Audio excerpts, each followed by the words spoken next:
Selamat pagi jemaat Tuhan dimanapun berada pada pagi hari ini. Salam hangat dan salam damai sejahtera bagi kita semua. Mari masuk dalam renungan firman Tuhan yang diangkat dalam satu sorotan tema, jangan mengeluh.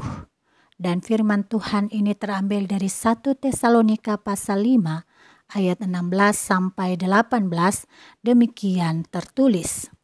Bersukacitalah senantiasa, tetaplah berdoa, mengucap syukurlah dalam segala hal, sebab itulah yang dikehendaki Allah di dalam Kristus Yesus bagi kamu. Saudara, biasanya tindakan mengeluh dimulai dengan sikap yang sering membandingkan diri dengan sesama yang kita rasa lebih baik daripada kita. Akhir dari tindakan membandingkan diri itu, kita sering tiba pada penilaian yang salah dengan melihat orang lain lebih beruntung tanpa mengenali dan menyusuri pergumulan yang mereka hadapi. Di tengah-tengah itu kita melihat diri sebagai orang yang tidak beruntung.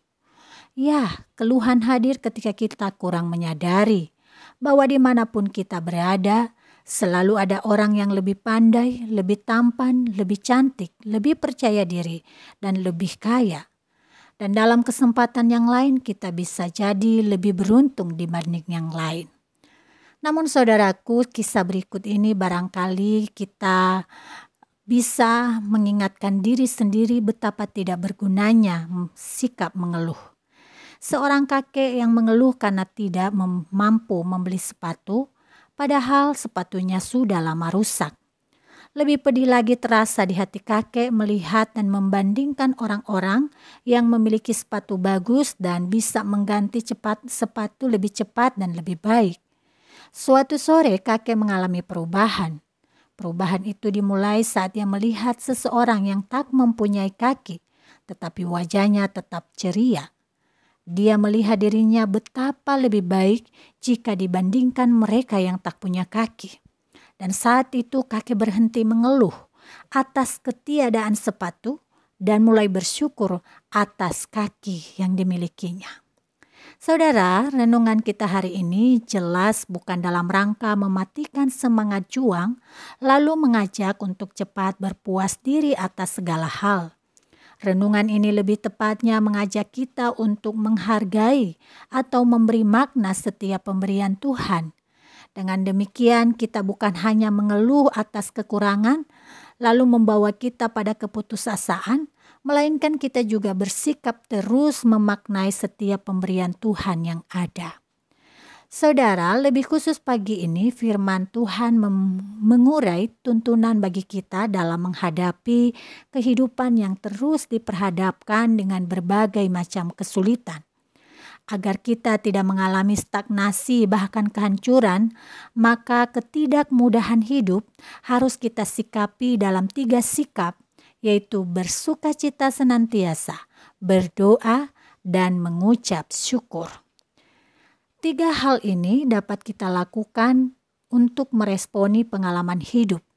Sebagaimana kita yakini, hati yang diliputi sukacita akan mematahkan kuasa iblis yang sering menebarkan benih keluh kesah di hati manusia. Demikian juga dengan doa. Kehidupan doa yang tiada henti akan mengalirkan kuasa Allah dalam hidup kita. Kuasa itu tidak mengubah keadaan dengan cepat barangkali, tetapi kuasa itu mampu mengubah suasana hati dan mematahkan kuasa penggoda di hati.